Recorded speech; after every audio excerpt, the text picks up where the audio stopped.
దేవుని నామానికి మహిమ కలుగును గాక. ప్రియ దేవుని బిడ్డలారా, ప్రతి ఉదయకాలం వస్తున్న వాగ్దానం చూస్తున్న ప్రియ దేవుని బిడ్డలందరికీ ప్రత్యేకమైన వందనాలు. దేవుని బిడ్డలారా, మీ అందరూ బాగున్నారా? ప్రతిదినం వస్తున్న వాగ్దానం చూస్తూ దేవుని మహిమపరుస్తూ ఉన్నారా? ఈ దినం దేవుడు మనతో ఏం మాట్లాడుతున్నాడు చూద్దాం. పరిశుద్ధ లేఖ గ్రంథం నుంచి కీర్తనలు 28వ దావీదు కీర్తన 5వ వచనం చదువుకుందాం. యెహోవా కార్యములను వారు లక్ష్య పెట్టరు, యెహోవా హస్తకృత్యములను వారు లక్ష్య పెట్టరు, కావున ఆయన వారిని వృద్ధిపరచగా నిర్మూలము చేయును. ఈరోజు దేవుని బిడ్డలారా, యెహోవా కార్యములను హస్తకృత్యములను మీరు లక్ష్య పెట్టకపోతే, ఎవరైతే లక్ష్య పెట్టరో వారు నిర్మూలమైపోతారు అని వాక్యం సెలవిస్తుంది. కనుక ప్రతి ఉదయకాలంలో దేవుడు చేసే కార్యాలను జ్ఞాపకం చేసుకుని దేవునికి కృతజ్ఞతలు తెలియచేయడం.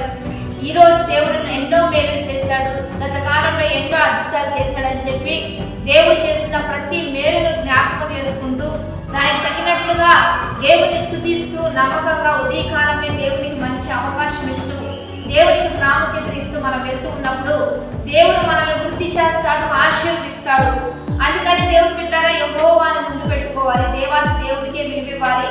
దేవునికి విలువిస్తూ ఆయన నామాన్ని కనపరుస్తూ ఆయనకి అన్ని రీతిలుగా మన జీవితంలో అవకాశం ఇస్తూ దేవుడు గొప్పవాడని మంచివాడని మనం ముందుకు వెళ్తూ ఉండగా దేవుడు నిన్ను వృద్ధి చేస్తాడు, ఆశీర్వదిస్తాడు. మనకు ముందున్న భక్తులు అలాగే చేశారు. వారికి ఎన్ని ఉన్నా దేవుడు తప్ప వేరొక దిక్కు లేదని వారు దేవుని యొద్దకు వెళ్ళినప్పుడు దేవుడు వారిని వృద్ధిపరిచాడు, వారిని ఆశీర్వదించాడు. బైబిల్ గ్రంథంలో యెహోషాపాతు రాసే చూద్దాం.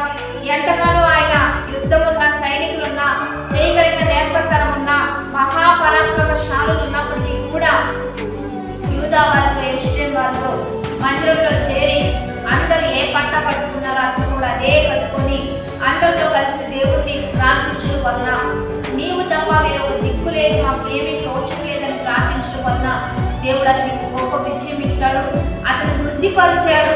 అనేకులు వారికి ఇచ్చుచూ వచ్చుచూ ఉండేది అనేటువంటి మాట అక్కడ రాయబడి ఉంటుంది. దేవుని బిడ్డలారా, ఆసాని చూసినా కానీ అతని జీవితంలో కూడా దేవుని మందిరంలో చేరి దేవుని ఆరాధిస్తూ ప్రార్థిస్తూ ఉండగా ఎంతమంది సైనికులు అతని మీదకి వస్తూ ఉన్నారో, గుంపులుగా వారు వచ్చారు అనే మాట మనం అక్కడ చూస్తూ ఉంటాం.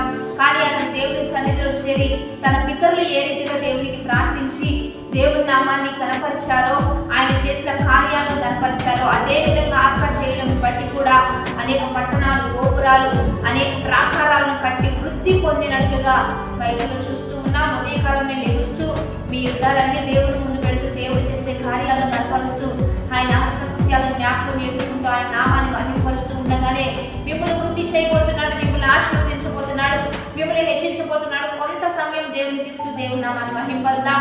వాగ్దానాన్ని బట్టి ప్రార్థన చేద్దాం. పరిశుద్ధ మహోన్నత గొప్ప దేవా, ఈ దినము ఎంతమంది వాగ్దానం చూస్తూ ఉన్నారో ఈ వాక్ వచనాలన్నీ బిడ్డల పట్ల రూఢిపరిచయ్యా.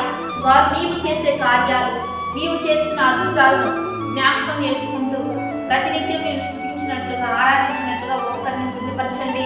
ప్రతి ఒక్కరికి నీ జ్ఞానం, తెలివి, వివేచనతో ముందు కొనసాగించండి. నీలో ఫలించిన వాడు, నీలో నుంచి తీసివేయబడిన వాడు ఎండిపోయి అగ్నిలో వేయబడతానని నీ వాక్యం సరిగిస్తుండగా నీతో అంటుకట్టబడుతూ బహుగా ఫలించినట్లుగా ఒక్కొక్కరికి సహాయం చేయమని, ఈరోజు వాడేసి మేనేజ్ చేస్తున్న వారికి దీవెనలు, శుభములు దయచేయమని ప్రభువైన యేసుక్రీస్తునామమున పేరట అడిగి వేడుకొని ప్రార్థిస్తూ ఉన్నాము గొప్ప తండ్రి, ఆమేన్. కాబట్టి వాగ్దానం మంచిగా లైక్ చేస్తూ, షేర్ చేస్తూ, కామెంట్ చేస్తూ దేవుని నామాన్ని మహిమపరుద్దాం. దేవుని బిడ్డలారా, ఉదయకాల ఆరాధన జరుగుతుంది, లైవ్ జరుగుతుంది. పాస్టర్ యెహోషువ జేపీఎం చర్చ్ అనేటువంటి యూట్యూబ్ ఛానల్లో మీరందరూ కలుసుకోండి. ఉదయకాలం 4:30 నుంచి 5:30 వరకు ఆరాధన. రెండోదిగా సిస్టర్ సౌమ్య జేపీఎం చర్చ్ అనేటువంటి యూట్యూబ్ ఛానల్ ఉంది, దాన్ని కూడా సబ్స్క్రైబ్ చేస్తూ ఆత్మీయంగా బలపడదాం, ఆత్మీయమైన మేలు పొందుకుందాం. Have a blessed day. Amen.